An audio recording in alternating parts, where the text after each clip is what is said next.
Hello friends again welcome back to my mini blog. तो सकाल सकाल मु उठी जाइए चक्का आसन पकई देकरी घर ओलौली और सहित आपण मानू कौच गुड मॉर्निंग। तो ये देखिपे सब बासन कुसन माजी सकाल ब्रेकफास्ट तैयार कर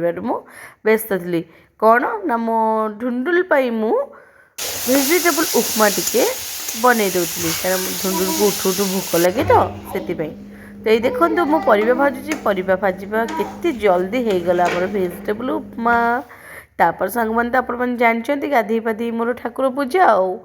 तो ठाकुर पूजा कर साइला परे मु भी उपमा धरी बसी पड़ी खावाई पूर्व देखूँ केमी भेजिटेबल्स सब काढ़ी पकई कौन करी पिला को आलू छड़ा कि खाऊना सांग मैंने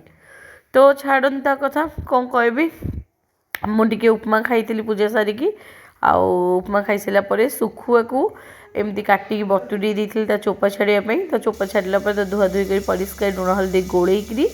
कड़े में पकईकी भाजी आउ एपटे आलू आउ बैगन को पोड़ी देती। तो सांग मैंने शुणी समस्त सुखुआ बेसर करते सब परिवा पकईकी तो भाविली आज खाली प्लेन आलू पकईकी माछ जमी बेसर हुए सेमती करी बोली तो कहीं इच्छा है आ बेसर बेसर बाटी रेडी भी करदेली आउ ये भी देखिपे मुझे केते सुंदर से आलू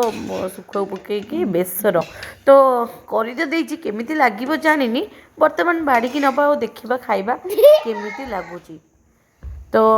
सहित गोटे सुंदर आंबुलटे पकईदी सांग मैंने तरकारी टी टेस्ट आहरी बढ़ाई तो बढ़ा बढ़ी करके आनी आउ माँ झी बस दिज खाई तो खाइबा मु टेस्ट करी बहुत ही बढ़िया लगुला सांग मैंने टेस्टी थिला मुझे भावुली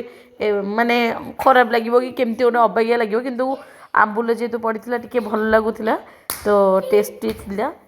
बहुत ही बढ़िया लगुला मत तो बहुत भल लगिला आउ बाकी जानी तक लुकटा केमी देखा जदि भल लगी गोटे लाइकटे देवे और आम देखा गोटे नुआ आउ सुंदर मिनी ब्लॉग रे। तो से पर्यंत समस्ते को tata bye bye love you all समस्ते खुशी रुहतु भले रुहतु लॉन्ग वीडियो मु आनी पाउनी संग माने मु टिके असुविधा अच्छी से सर्ट वीडियो आपण मन पई नहीं आछी मोटी प्रॉब्लम सॉल्व हो जाऊ तापर मु लॉन्ग वीडियो आपण मन पई आनीबी। तो thank you for watching love you all.